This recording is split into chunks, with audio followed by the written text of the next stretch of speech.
Hello बच्चों। पिछले lecture में हम लोगों ने स्टार्ट किया है chapter number 4 structure of atom. और इस लेक्चर में हम लोगों ने पढ़ा था कि जो डाल्टन की एटॉमिक थ्योरी थी जो ये कहती थी कि एटम इनडिविजिबल होता है वो फेल हो गई थी। और बाद में जो एक्सपेरिमेंट्स परफॉर्म किए गए उससे हमें ये पता लगा कि एटम फर्दर डिवाइड हो सकता है। और एटम को हम 3 फर्दर पार्ट्स में डिवाइड कर सकते हैं। एक होता है प्रोटॉन, एक होता है न्यूट्रॉन और एक होता है इलेक्ट्रॉन, जिनको क्या बोला जाता है, सब एटॉमिक पार्टिकल बोला जाता है।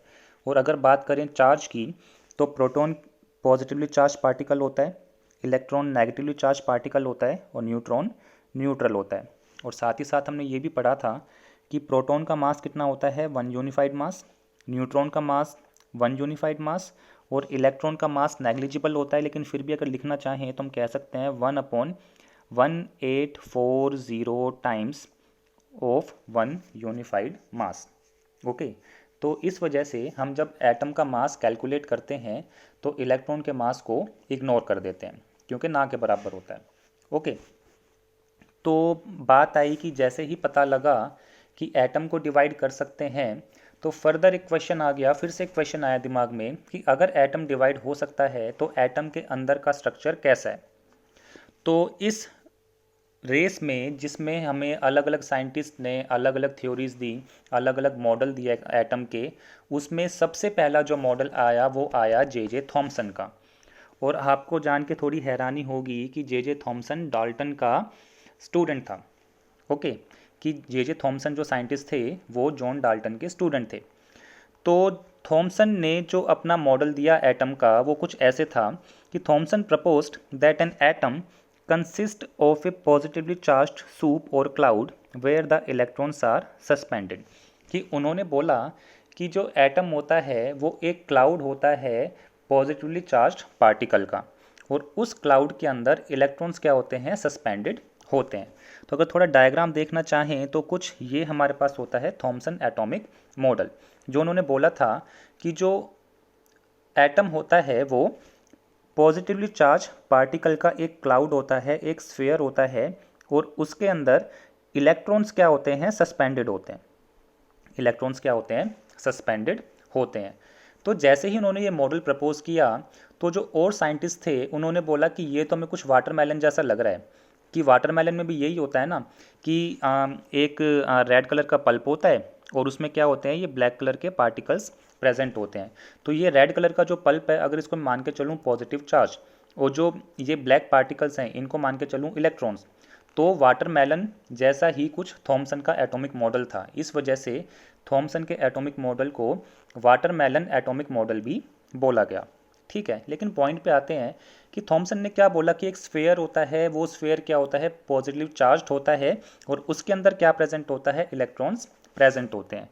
तो उसकी थ्योरी कुछ इस तरह थी, an atom consist of a positively charge sphere and the electrons are embedded in it. ठीक है, तो पॉजिटिवली चार्ज स्फीयर होता है, उसके अंदर क्या होता है, इलेक्ट्रॉन्स एम्बेडेड होते हैं। उसके बाद उसने बोला कि नेगेटिव और पॉजिटिव चार्ज क्या होता है, इक्वल होते हैं। किसी भी एटम में जो टोटल नेगेटिव चार्ज होता है और जो टोटल पॉजिटिव चार्ज होता है वो इक्वल होता है। तो अगर नेगेटिव और पॉजिटिव चार्ज इक्वल है तो वो एक दूसरे को नलीफाई कर देते हैं, मतलब एक दूसरे को ज़ीरो कर देते हैं। इस वजह से एटम क्या होता है, न्यूट्रल होता है। एटम न्यूट्रल होता है। अच्छा, एक बात बताना, नेगेटिव चार्ज किसकी वजह से आया, इलेक्ट्रॉन की वजह से, और पॉजिटिव चार्ज किसकी वजह से आया, प्रोटॉन की वजह से। अगर नेगेटिव चार्ज और पॉजिटिव चार्ज इक्वल है इसका मतलब नंबर ऑफ इलेक्ट्रॉन और नंबर ऑफ प्रोटॉन भी क्या होने चाहिए, इक्वल होने चाहिए। ओके, तो उन्होंने इनडायरेक्टली ये बोला कि किसी भी एटम में नंबर ऑफ इलेक्ट्रॉन और नंबर ऑफ प्रोटॉन क्या होते हैं, इक्वल होते हैं। इस वजह से एटम क्या होता है, न्यूट्रल होता है। और थर्ड पॉइंट उन्होंने क्या बोला, the mass of an atom is uniformly distributed through out it. कि जो मास है हम ऐसा नहीं कह सकते कि एक हिस्से में ज़्यादा है या फिर किसी एक हिस्से में कम है। जो मास है वो क्या होता है, यूनिफॉर्मली डिस्ट्रीब्यूटेड होता है पूरे एटम के अंदर। लेकिन फिर से बात हुई कि और साइंटिस्ट जो थे उन्होंने इनके मॉडल को बेस बना के आपने अपने एक्सपेरिमेंट परफॉर्म करे, और उनके जो आउटपुट आए, जो ऑब्जर्वेशन आई, वो इनके मॉडल के साथ मैच नहीं कर रहा था। तो इस वजह से कुछ ड्रॉबैक इनके निकल के आए। क्या कि थॉमसन का एटॉमिक मॉडल जो था वो ये नहीं बता पा रहा था कि जो पॉजिटिवली चार्ज पार्ट है उसके अंदर एग्जैक्टली है क्या, है ना। ऐसा तो नहीं कह सकते ना कि सारा का सारा बिल्कुल भरा हुआ है। ओके। वो दूसरी बात, वो ये नहीं बता पा रहे थे कि जो इलेक्ट्रॉन्स उस एटम के अंदर प्रेजेंट है, जो हम कह रहे हैं कि उस स्फीयर के अंदर जो इलेक्ट्रॉन्स हैं वो फिक्स हैं या फिर वो मूव कर रहे हैं। ओके। तो उसके बाद फिर हमारे पास एक नया मॉडल आया रदरफोर्ड का। तो रदरफोर्ड जे थॉमसन के स्टूडेंट थे, है ना। जे थॉमसन किसके थे, डाल्टन के, और रदरफोर्ड किसके स्टूडेंट हैं, जे थॉमसन के।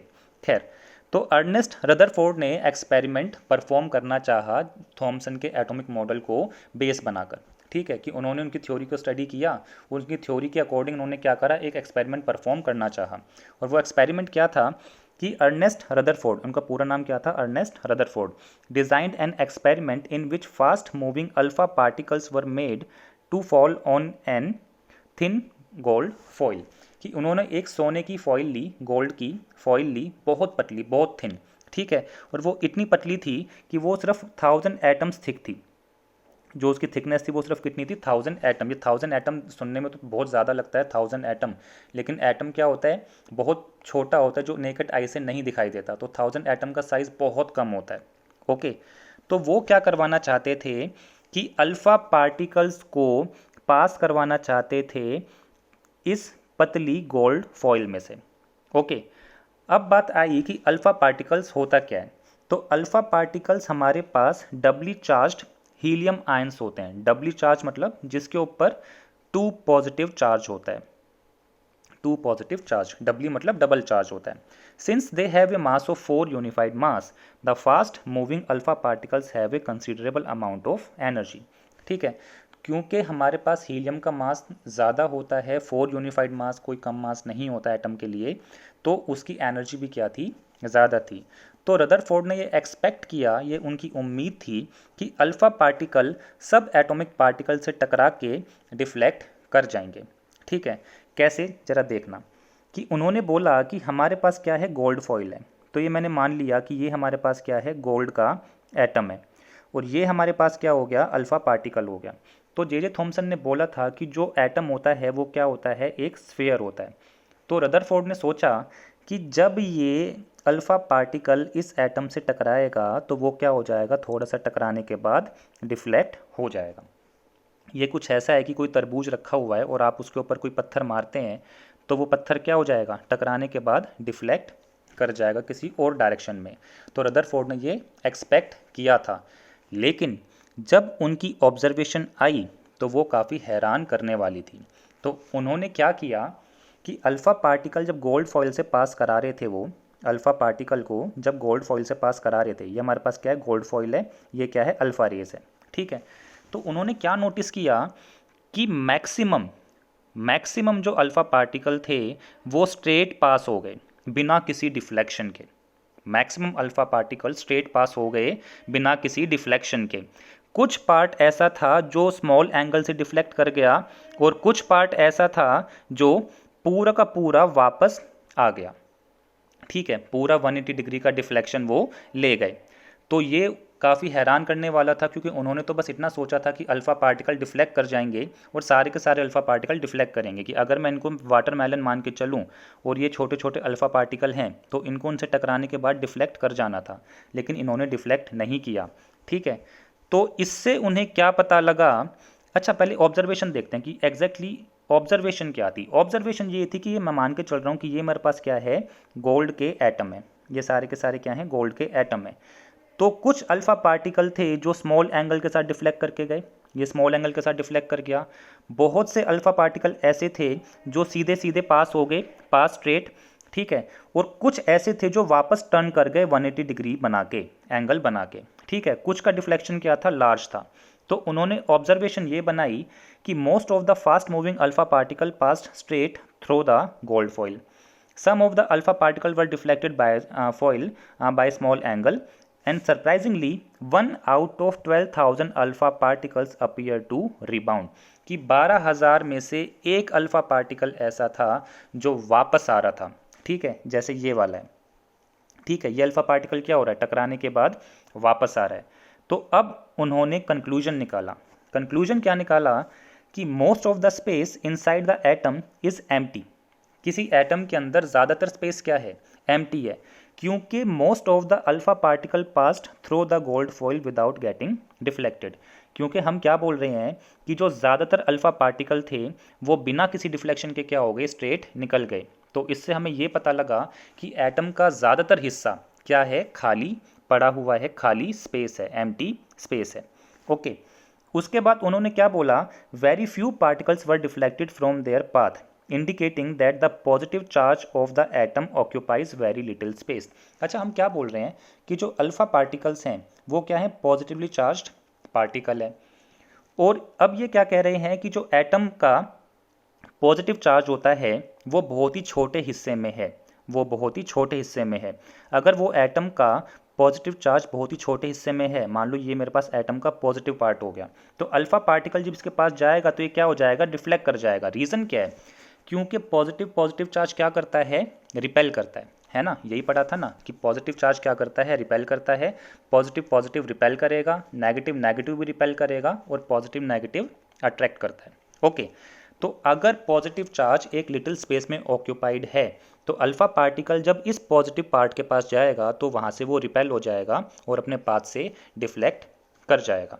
उसके बाद क्या बोला, a very small fraction of alpha particle से, अल्फा पार्टिकल है, वर डिफ्लेक्टेड बाय 180 डिग्री। ये 1800 नहीं है, ये कितना है, 180 डिग्री है। जैसे एंगल होता है ना 180 डिग्री, वो indicating that all the positive charge and mass of the gold atom were concentrated in a very small volume with in the atom. तो उन्होंने ये बोला कि सारा का सारा एटम का मास और पॉजिटिव चार्ज कहाँ पे है, एक स्मॉल पोर्शन में कंसंट्रेटेड है, और उस स्मॉल पोर्शन को हम क्या बोलते हैं, न्यूक्लियस बोलते हैं। ठीक है, तो अगर मैं बात करूँ कि ये मेरे पास क्या हो गया, न्यूक्लियस हो गया, ये मेरे पास क्या हो गया, न्यूक्लियस हो गया, जिसके अंदर सारा का सारा पॉजिटिव चार्ज क्या होता है, प्रेजेंट होता है। ओके, तो जब अल्फा पार्टिकल इस न्यूक्लियस से टकराएगा तो वो टकराने के बाद क्या हो जाएगा, वापस आ जाएगा। या फिर अगर कोई अल्फा पार्टिकल इस न्यूक्लियस के पास से जाता है तो वो क्या हो जाएगा, अपने पाथ से डिफ्लेक्ट कर जाएगा, क्योंकि न्यूक्लियस में क्या प्रेजेंट है, पॉजिटिव चार्ज, और अल्फा पार्टिकल भी क्या है, पॉजिटिव चार्ज। तो सेम चार्ज क्या करते हैं, रिपेल करते हैं। तो इससे उसने ये वाला कंक्लूजन निकाल दिया। उसके बाद from the data he also calculated that the radius of the nucleus is about 10 की पावर 5 टाइम्स, ठीक है, less than the radius of the atom, कि एटम के कंपैरिजन में जो उसका न्यूक्लियस होता है वो 10 raise to the power 5 times छोटा होता है। कि अगर मैं ये मान के चलूँ कि मेरे पास एटम का साइज़ कितना है, 1 सेंटीमीटर है, एज्यूम कर लिया, ठीक है, तो जो न्यूक्लियस का साइज़ होगा वो 1 की पावर 5 सेंटीमीटर होगा, मतलब 0.000001, ठीक है, इतना ज़्यादा स्मॉल होता है। ये उसका कंक्लूजन था। अब इससे उसने क्या करा, अपना नया मॉडल दे दिया, जिसे बोला गया Rutherford nuclear model of atom. अब उसमें उसने बोला there is a positively charged centre in an atom called the nucleus, कि किसी भी एटम में एक पॉजिटिवली चार्ज्ड सेंटर होता है जिसे क्या बोला जाता है, न्यूक्लियस बोला जाता है।